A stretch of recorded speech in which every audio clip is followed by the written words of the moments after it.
The following program contains mature subject matter. Listener discretion is advised.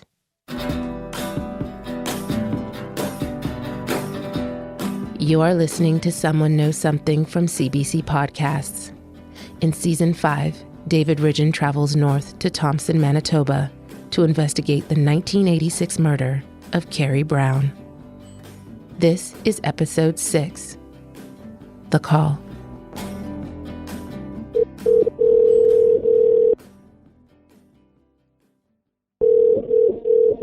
Hello.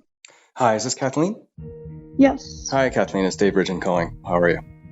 I'm good, thanks. You? Kathleen Gold is Trevor Brown's cousin. Kerrie's mom and my mom are sisters, and Kerrie was only like a month older than me.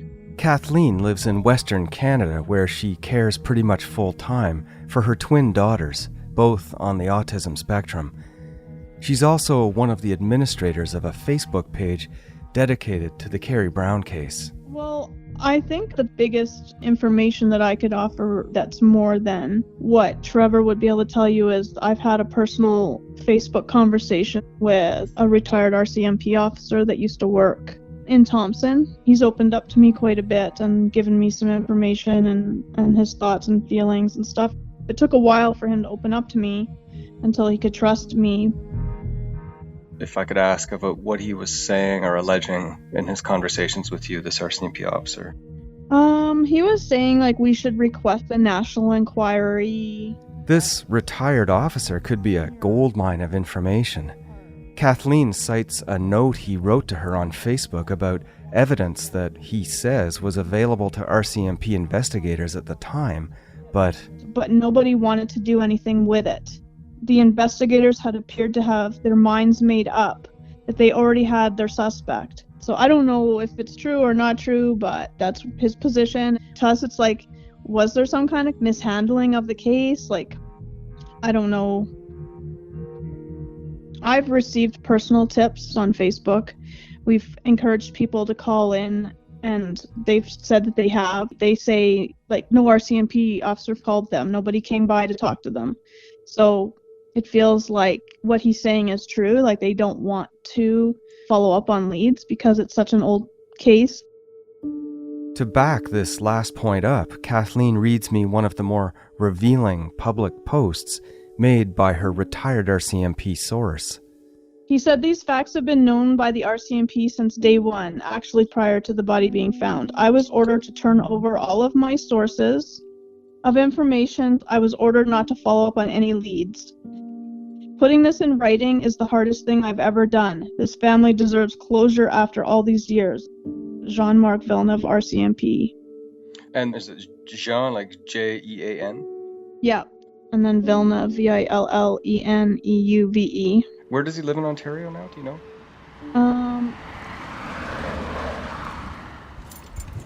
Well, let's go see Jean-Marc. Hello. Hello. Finally meet somebody face to face. Jean-Marc. Nice. Thanks so much for doing this. Jean-Marc Villeneuve seems taller than his 6 feet to me. Serious with glasses and short white hair, he doesn't come off as reckless. Nobody really knows what I did for a living. To be sure it's him, I ask to see his ID, and he shows me his Veterans Affairs card, a retired RCMP member's badge with number, and later some photos of him in his red serge RCMP uniform. Can I get you a coffee or something? Yeah, Villeneuve is who he says he is, and I've confirmed with other sources that he worked in Thompson for the RCMP at the time Kerrie Brown was murdered. I posted it on Facebook. I have nothing to hide. Villeneuve makes some coffee, and we move outside. I was a member of the RCMP for 30 years. I was posted in Thompson, Manitoba from December 85 to January 1990. The remote, demanding work was made more difficult by the fact that Villeneuve felt his Indigenous background was a potential source of friction between him and his colleagues. I'm First Nation. My dad's Ojibwe. But I was brought up in Ottawa, brought up in a French-Canadian environment. I didn't speak any English until I joined the RCMP. Do you think that you were any further accepted because of your status, or No. or less, maybe even I less? didn't even bring it up when I was up north, because for any NCO or officer, if you were First Nation, you were worse than lice. The RCMP knowledge where all Indians are lazy, all they want to do is sleep and drink and get drunk. Basically, any special constables we had were treated like dirt. And a lot of them would just leave their guns and leave and go back to the communities because they were treated like dirt. You cannot forget, Thompson was extremely violent community. Every scene we went to was either a knife or an axe or a 2x4 or something. What's the explanation that you might have for that? It was an accumulation of violence over the years, being a mining town. Basically, a lot of people from throughout Canada, a lot of people that went there to make money quick.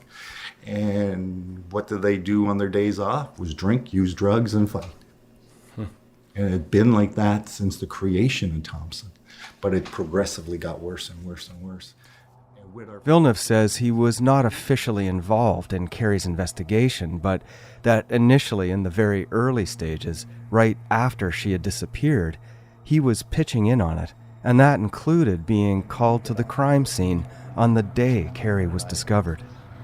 How fast were you out there after Kerrie had been found? I was there late afternoon, early evening. We were all brought out there, the entire detachment, and we did a structured search of the area. We did what we could, but the dog master had already found some clothing and some other stuff, and we really didn't. We were kind of useless because it was so contaminated. Anything else found other than clothing? Not that I remember. Not by myself. Can you describe what you heard or saw about the crime scene? By what I could see, by the footprints, the car prints, and everything else, it was totally contaminated in more ways than one. Like, it was like too many people had gone through it, too many people had seen it. I never saw the body. I wasn't there when they found the body or they moved the body. And they moved it awfully quick, which I really didn't understand that part either. All I know, I had heard that it was a very violent scene and she had been sexually assaulted and her head crushed. That's all I knew. In regards to the crime scene, the other problem was the RCMP, again because of budgets, would reuse body bags. So you were supposed to wash them and reuse them. In those days, you can't forget, all we had was hair, fiber, blood, and anything that was found on the body. But it's pretty hard to have good samples of anything if the body bags are contaminated. And the body bag, somewhere in the file, I haven't read it, but I was told they found black hairs because of contamination of This is the first that I've heard, even secondhand, of contaminated body bags and black hairs.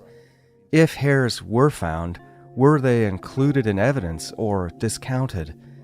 Upon finding a body, procedure at the time, from my understanding, was to bag remains in a new, clean, translucent or transparent bag with a zipper, and then put that bag into the traditional black rubber bag with another zipper. So 2 bags, one inside the other. The black bags, Villeneuve says, were reused. We still need to get our hands on Kerrie's autopsy. The medical examiner's office in Winnipeg actually refused Trevor's request for it, so he's filed an appeal. After the murder, I started getting calls from my sources, and they were going in a direction which was basically 3 kids, which were known to me and quite violent.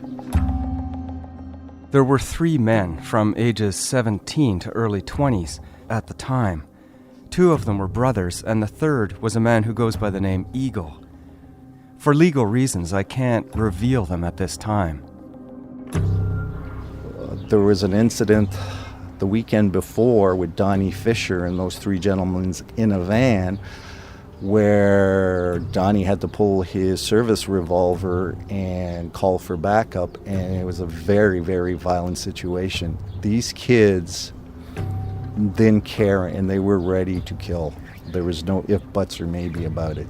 If Donnie wouldn't have pulled his service revolver, they would have killed him.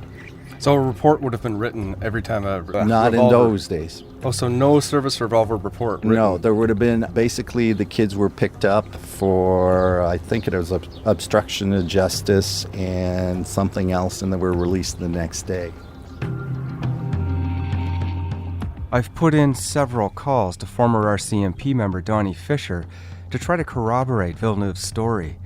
Fisher now lives in northern Canada, but so far nothing back. Do you know their ages at the time? How old? At the time, they would have been anywhere from 17 to 19. I pushed for more information about the two brothers and the other fellow named Eagle.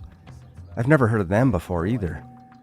Villeneuve says they lived in Thompson at the time of Kerrie's murder, but had also lived in a Métis community that surrounded Norway House. All three lived in Thompson. When they got in trouble, they went to Norway House. They went back to their communities, and we'd have to haul them back. I have no idea if any of these men have any knowledge of Kerrie's murder. The criminal records that I'm able to find for them from the late 80s and early 1990s reveal drug, theft, and assault charges. The last known address that I can find for one of them is in Sault Ste. Marie, Ontario, where, in 2015, he was charged with assaulting a man with a beer can. Villeneuve also says that the three drove around in a whitish van, one that often looked gray with grime. Every time we dealt with them, it was violent, and they did have a van. And I remember them having an air mattress in the back of the van because I searched it enough times. An air mattress. I wonder if it was like the one used for traction to get a vehicle out of the mud next to where Kerrie was killed. It's an intriguing detail, but for me it's far from evidence. Owning a van and a mattress and having a history of run-ins with the police does not necessarily make someone a suspect in Kerrie's murder. I'll be looking into the three men Villeneuve mentioned later, but will do so with a high degree of skepticism.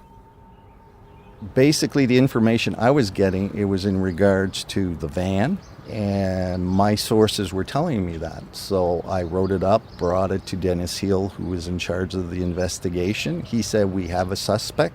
I don't want to see, I don't want to hear your stuff. So I gave him the information. He basically tore it up, shredded it, and threw it out. I said, you can't do that. He said, as of today, you have no more sources. All your sources are turned over to us. We will deal with them. You will not deal with any more sources. And nobody in detachment will deal with sources except us. I've heard that Dennis Heald is ill with Parkinson's disease and may not be able to talk to me. If Villeneuve's description of events here is accurate, I'll need to speak to someone who was in charge at the time, perhaps John Toast. Because we were told to work on our files, basically conclude them, and that was it. The major case manager's theory was that you have 72 hours to find a suspect. After that, it becomes a computer dump. Everybody who has been tasked to do something is only tasked to do one thing and one thing alone, and you must follow those guidelines. It was business. It was business. It all had to do at the time with senior officers, their budgets. Major case management is a system that came into practice in the 1980s and 90s, centralizing and standardizing police investigations into major crimes. Villeneuve says that this resulted in a heavy reliance on databases and statistical information, as opposed to the more hands-on, collaborative approach that police used in the past.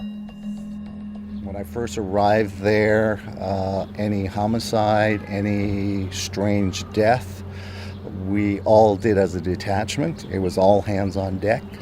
Basically, we all reached into our bags of who we could talk to find out what was happening in town and what had happened. I don't get the sense that Villeneuve has an axe to grind here. We had no real information. During this time...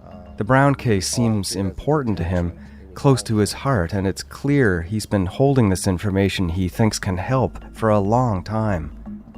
And he hasn't yet told me what could be the most important thing he has.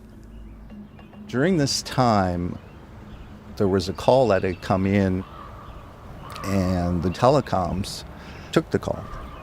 And the gentleman was talking about a murder. He was talking about all kinds of information to her. And the guy hung up. He was paranoid. But being a good OCC, she basically clipped that part of it and kept it. On tape. On tape, because it was something of interest. It was early morning when she got the call. So it would have been early morning, Friday morning? Correct. It would have been early morning Friday. Not even the Brown family knew Kerrie was missing early Friday morning. She wasn't reported missing until later on Friday afternoon. That's when the posters started going up, according to everyone I've spoken to. Kerrie's body wasn't discovered until Saturday at midday, so this call talking about a murder came in after she disappeared, before she was known to be missing, and over 24 hours before it was known that she was murdered. So she followed up as much as she could. She documented everything. She kept the tape, and there wasn't much more she can do. She was a civilian. A civilian OCC. A civilian operator working at the RCMP's Operational Communications Center, or OCC. And from there, she had gone home. Once Kerrie was found, Villeneuve says, the phone operator connected her murder to the phone call she received and went into the RCMP HQ. That Saturday was her day off, but she knew the information she had could be important. Anyway, they found a body, and that's when she came into the office. She grabbed the tape, she grabbed the file. She went to John Toast and Dennis, and she said, "You got to listen to this. I taped it. It's evidence." Jean-Marc Villeneuve says he overheard an argument between John Toast and Dennis Heald about the call near his desk at the Thompson detachment at that time. Do you recall seeing John Toast and Dennis Heald at the time arguing? Yes, And it was related to that phone call? it was related to that phone call. Okay, at that time. But you may not have understood all the details of what you were hearing. I didn't understand all the details because I wasn't privileged to it. Afterwards, as details became filled in by his conversations with the phone operator, he says he realized what that conversation was about. They didn't want to hear about it. They didn't want to know about it. I asked Villeneuve if he can put me in touch with this telecoms operator. Maybe she knows more. Maybe she still has a tape of the call, the voice. But according to Villeneuve, she may have moved east, perhaps working for RCMP again, which could make it difficult for her to speak out. To your knowledge, no other calls that came in? Just that one call? I don't know if there was ever anything else that came in because everything was streamlined towards major case management. So we knew nothing about anything happening. So that is basically what I remember of that. But the call's voice would identify the person. But you couldn't trace the call at the time? You could not trace the call at the time. Interesting. What is it that's making you talk about this stuff in this way now? Well, I've been talking about it for the last 30 years. People are afraid of the RCMP. People have been wanting to talk about it for decades. Nobody listens. Number one, nobody believes it. The RCMP couldn't be that bad. How much to believe Villeneuve? I've rarely met the officer, even a retired officer, who would speak this candidly about an investigation.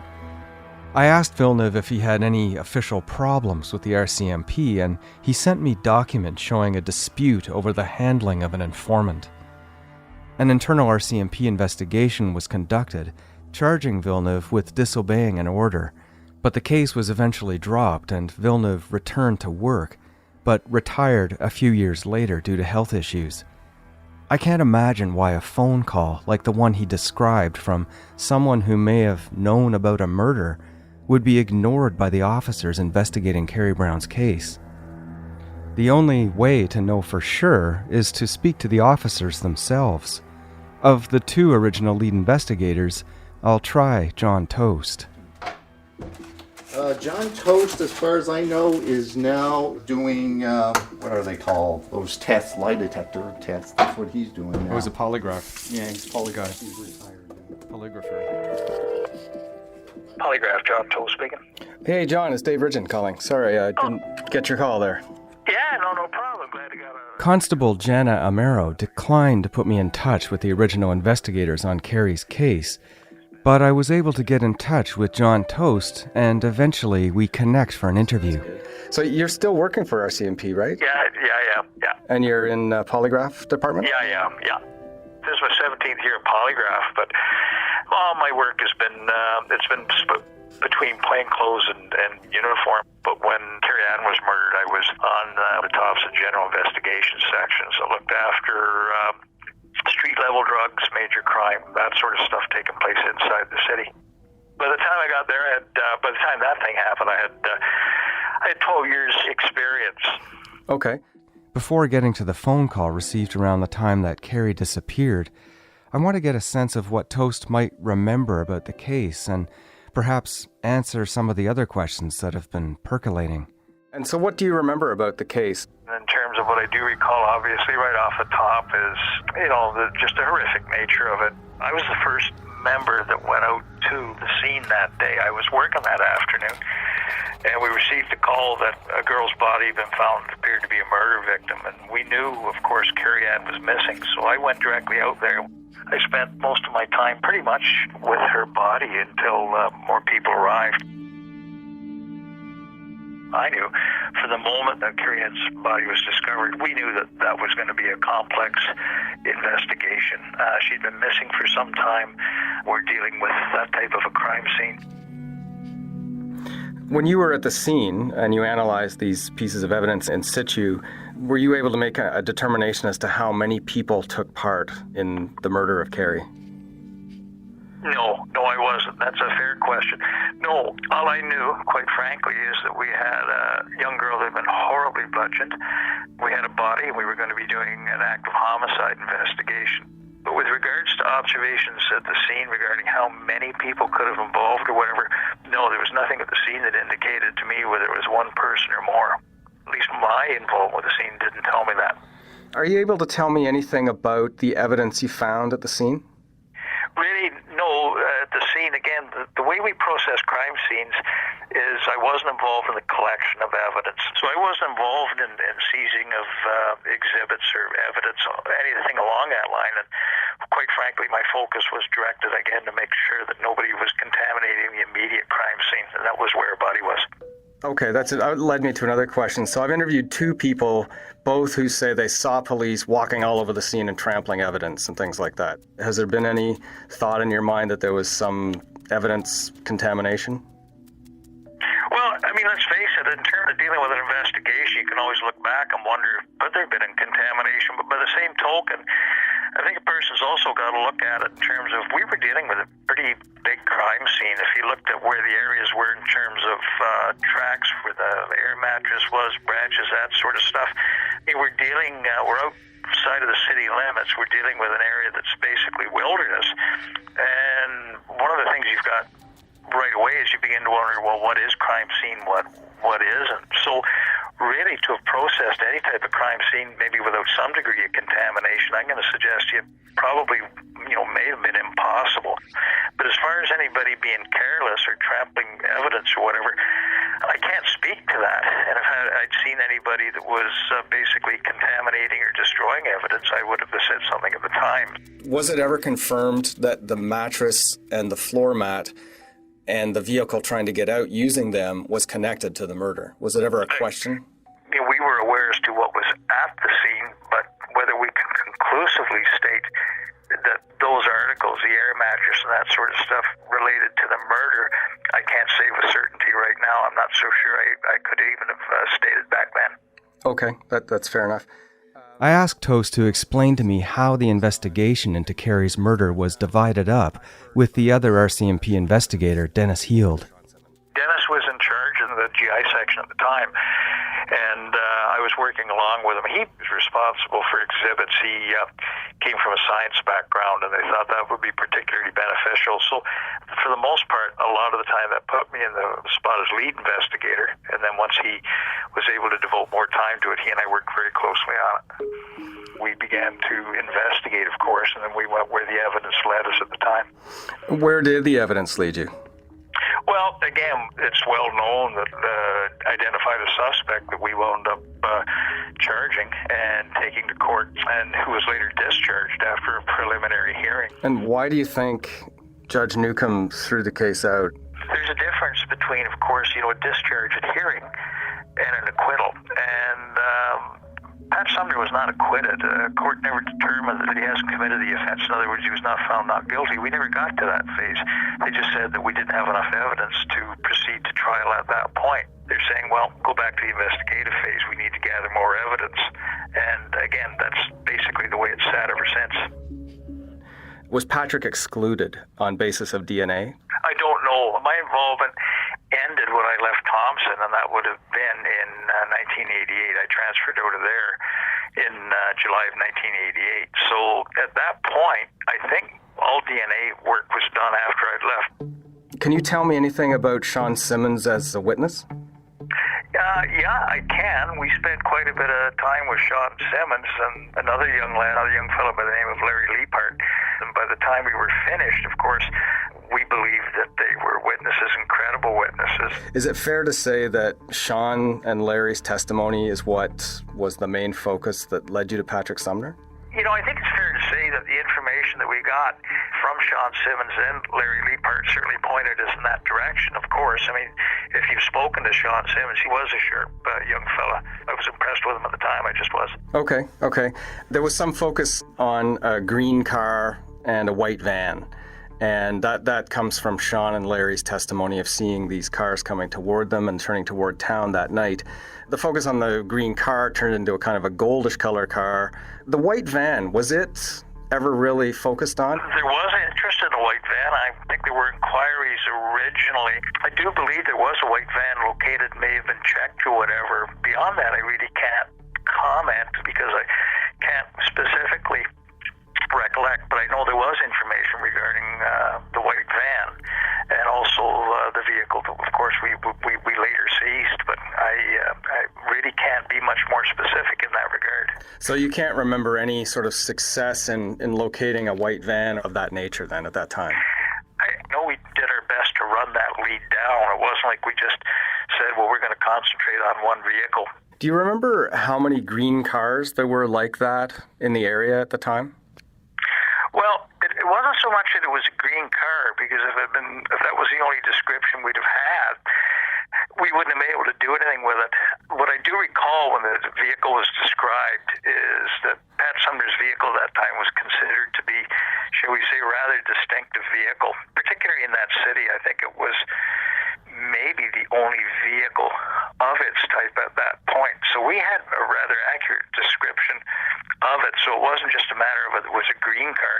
The color itself was kind of somewhere between green and brown. It tended to be sort of a more tan, and I can see where maybe could be described as green. It wasn't too far off.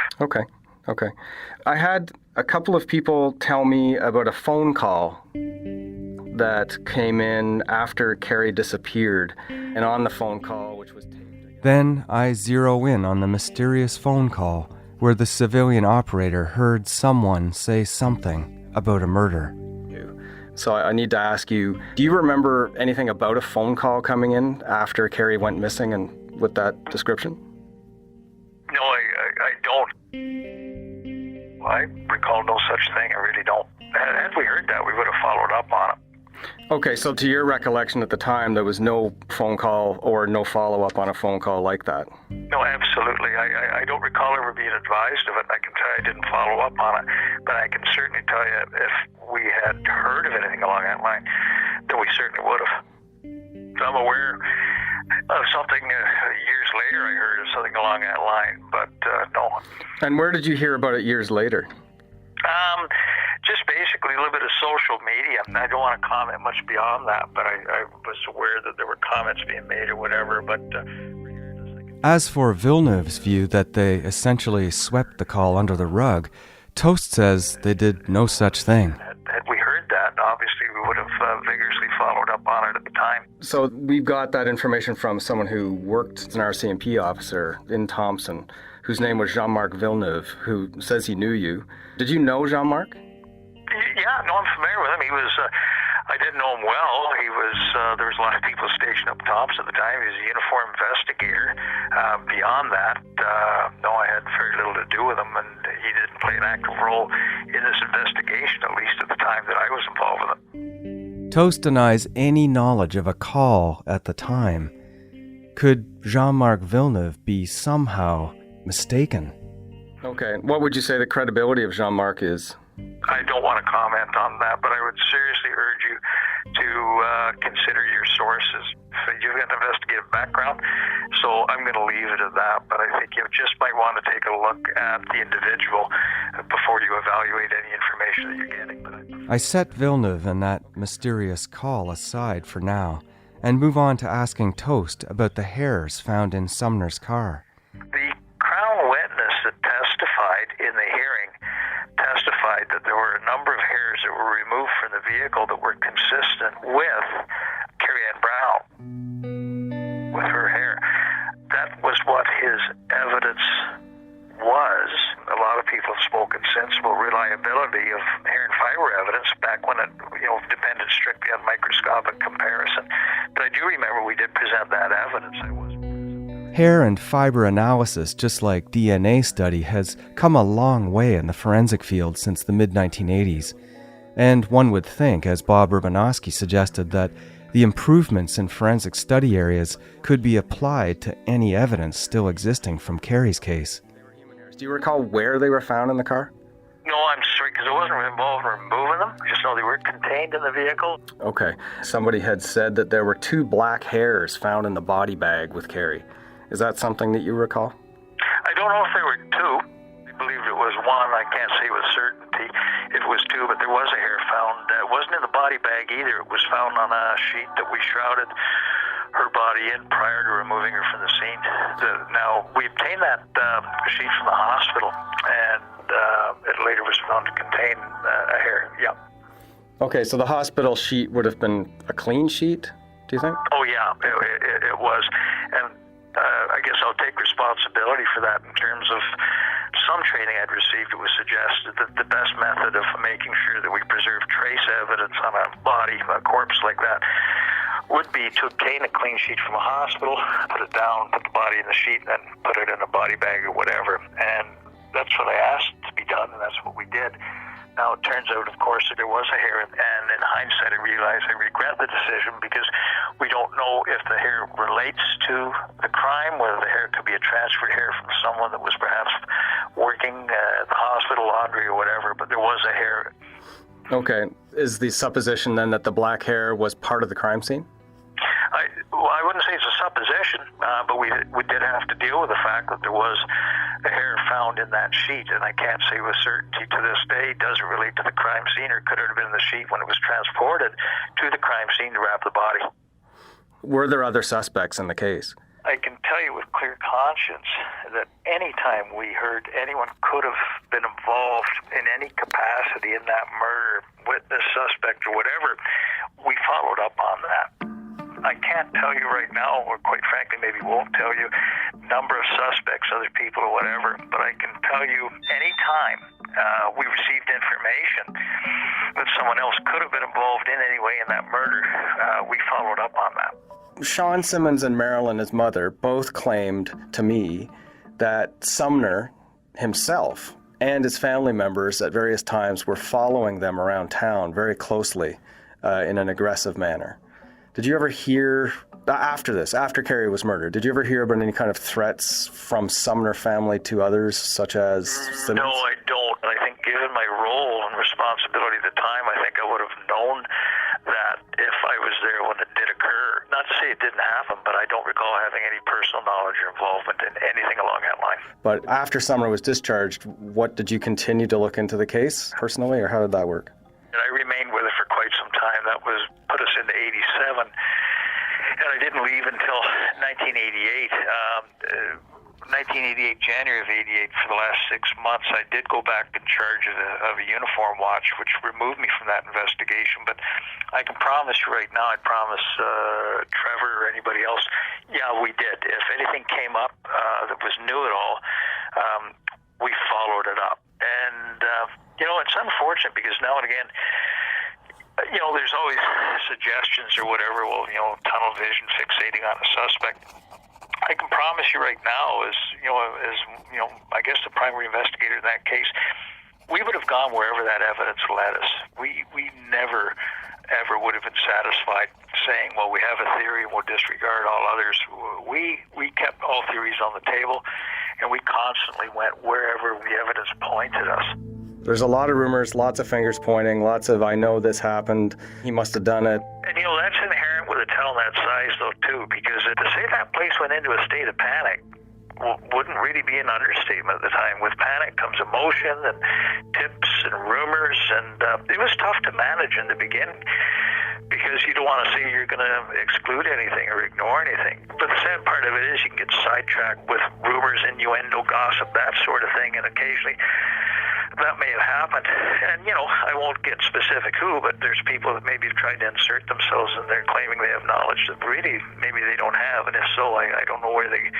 So if I was standing in front of Trevor and his dad today, tomorrow, whenever, if they wanted to tear a strip off me, criticize me, because I know they're critical of the investigation, and I want you to know right now, they have every reason to be. Not because I believe we did anything wrong, not because I believe we mishandled anything, but they didn't get the closure they deserve, and it's only natural they're going to be angry about that, and I want you to understand, and they're always going to grieve the loss of Kerrie Ann. I feel terrible for the Brown family, but by the same token, we don't owe anybody apologies for what we did. We did the best we did with what we had at the time, and we operated in good faith. There were a lot of people that believed we were on solid footing to put that into court, charge Pat Sumner for the murder of Kerrie Ann Brown.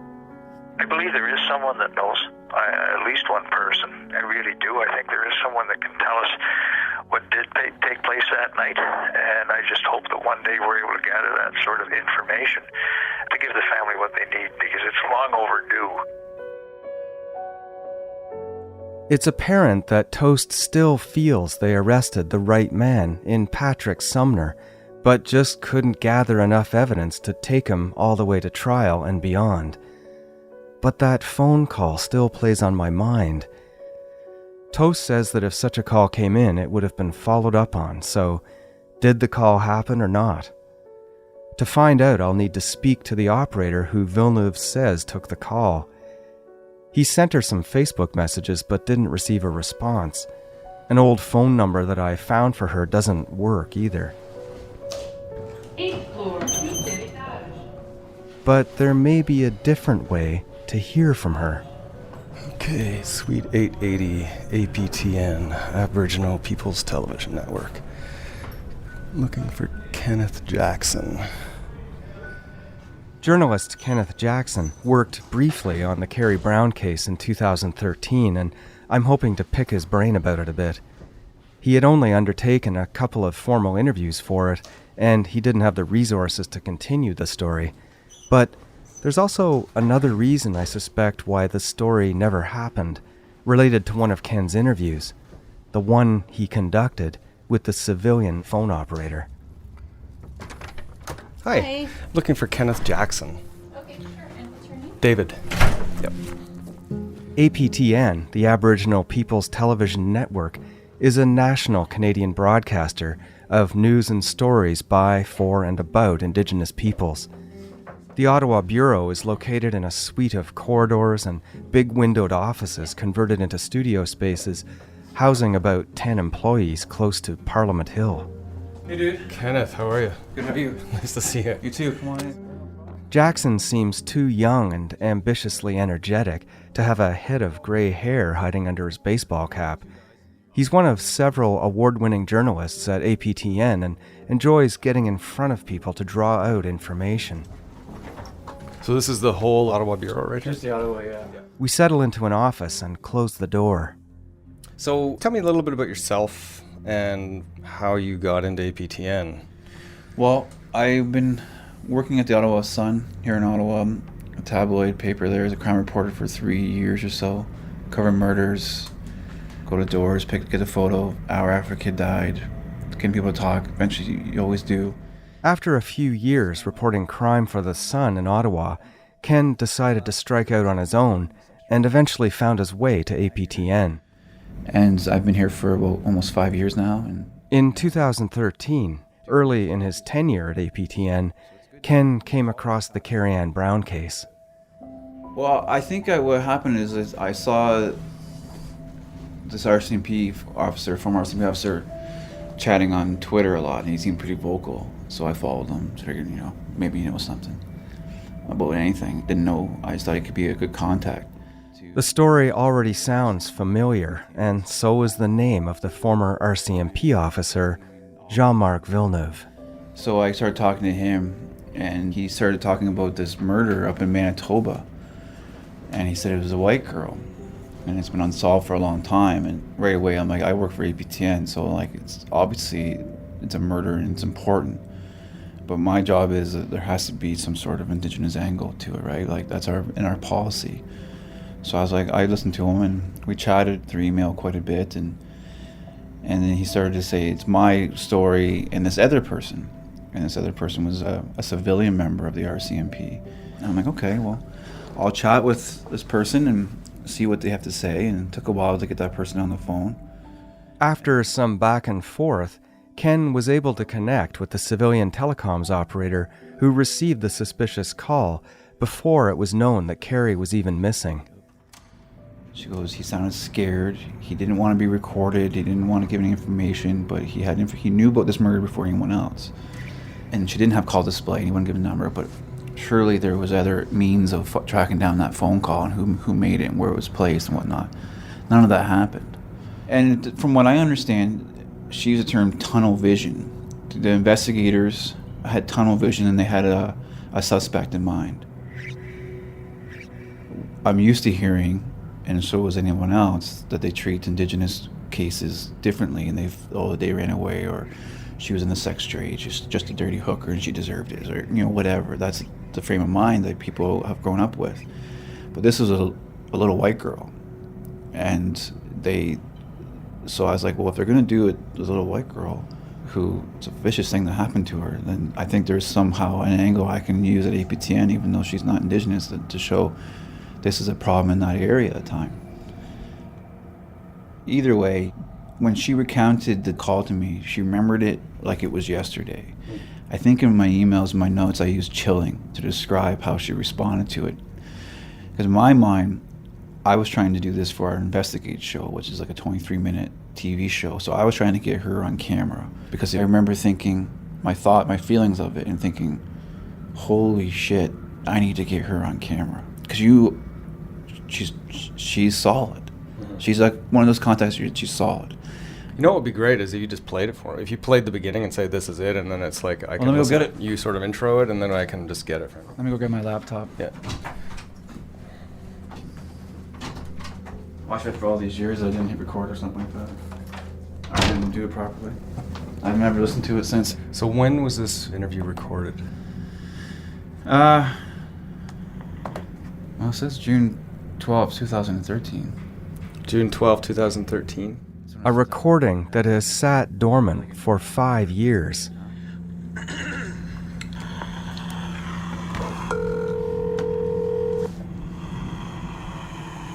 So far, so good.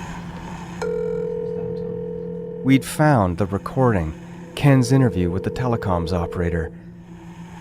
Hi, it's Ken Jackson. How are you? After some pleasantries and conversation, they begin to discuss the Brown case, and it quickly becomes apparent that she needs some convincing to speak to the media. I just need to know what it is so I can put it together and then see if there's any way where I can protect your identity and your livelihood and your future. Villeneuve shared with me his Facebook chats with the telecoms operator over this time period in 2013. They seemed to show someone who was ready and willing to help, but justifiably concerned over the repercussions that speaking out might have for her family.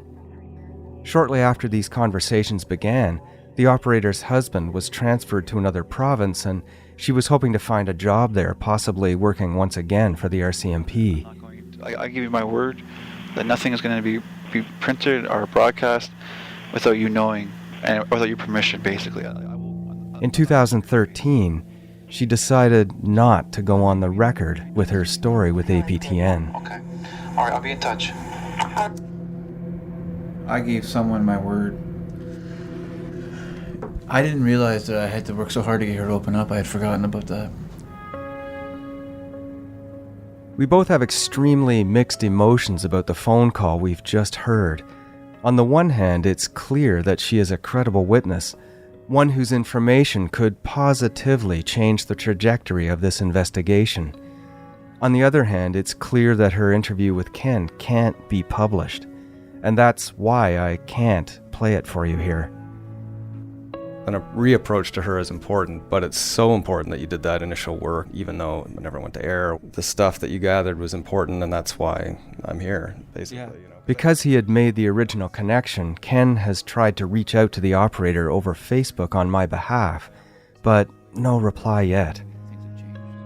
Maybe she is willing to... I know it weighs on her. I need to get in touch with this operator. I'm hoping that we'll hear from her, but in the meantime, I need to look into Villeneuve's tip about the man known as Eagle and the two brothers. Okay, so let's have a look at these Facebook posts. Hey, Dad? Gonna get on that TV for a few minutes if that's all right? I'm at Trevor's place, and he's about to call up some Facebook messages on his television screen. He contacted one of the two brothers with the van, the ones that Villeneuve mentioned. Gotta get into my Facebook here. Bear with me. Back in 2014, after Trevor first heard about Villeneuve's information, he reached out to one of the brothers himself. Let's go find our message just here. You want to keep an eye on the list there, Dave?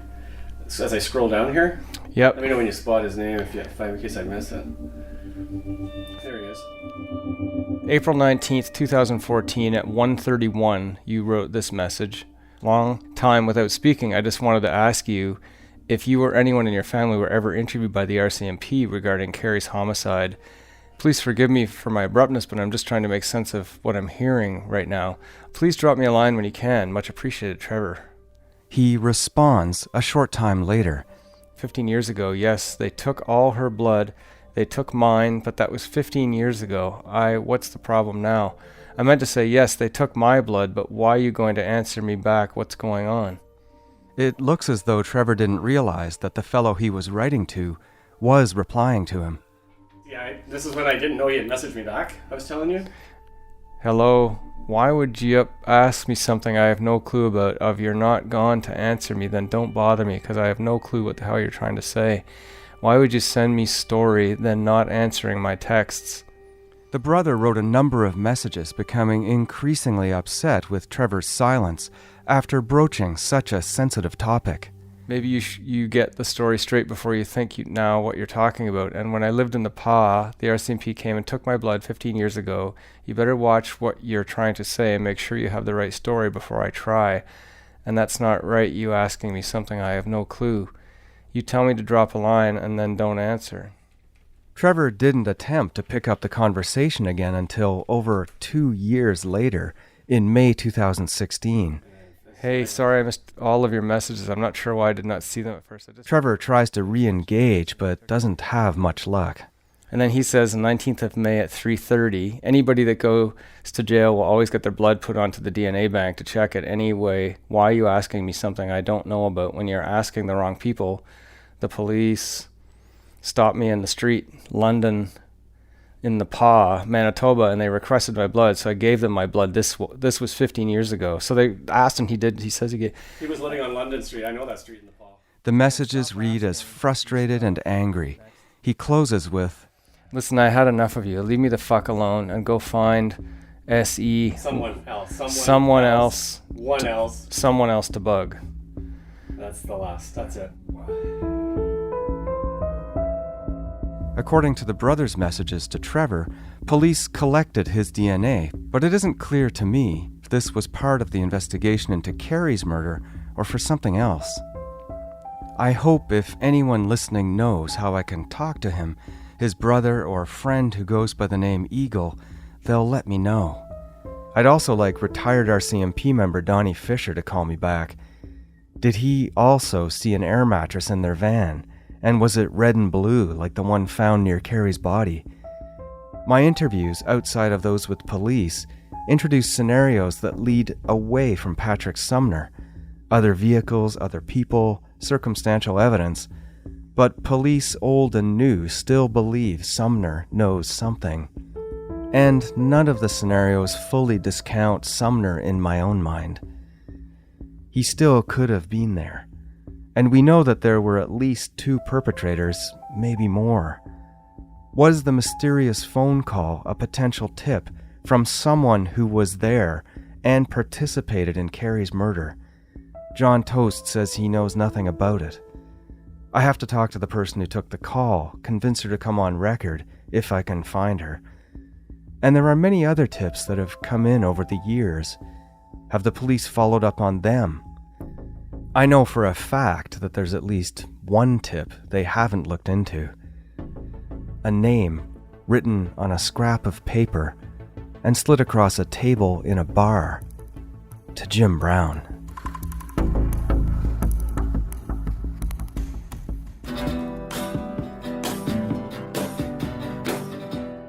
You have been listening to episode 6, The Call. Visit cbc.ca/SKS to learn more about the Kerrie Brown case. Want a place to discuss episodes with others and discover exclusive content? Join our new Facebook group and follow us on Twitter at SKSCBC. Someone Knows Something is hosted, written, and produced by David Ridgen. The series is mixed by Cecil Fernandez and produced by Chris Oak, Steph Kampf, Amal Delich, Eunice Kim, and executive producer Arif Noorani. Special thanks to Ken Jackson and the team at APTN. Original music by David Fetterman. Our theme song is Thompson Girl by the Tragically Hip. Thompson Girl, we're down to the dead house plan. Thompson Girl, jettisoned everything we can. She says springtime's coming, wait till you see it poking through with them shoots of beauty. It's the end of a movie weather. It's time to end this siege together. Thompson Girl,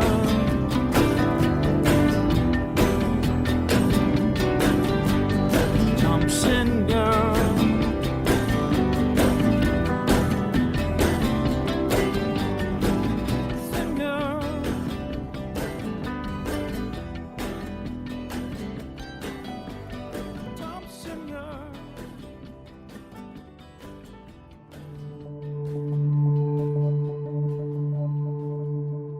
Someone Knows Something is a CBC podcast. Another show we think you might like is The Secret Life of Canada, an unconventional history podcast that mixes Canada's past and pop culture. It's weird, it's quirky, and it peeks into the corners of Canada's hidden history. Subscribe wherever you get Someone Knows Something or visit cbc.ca/podcasts.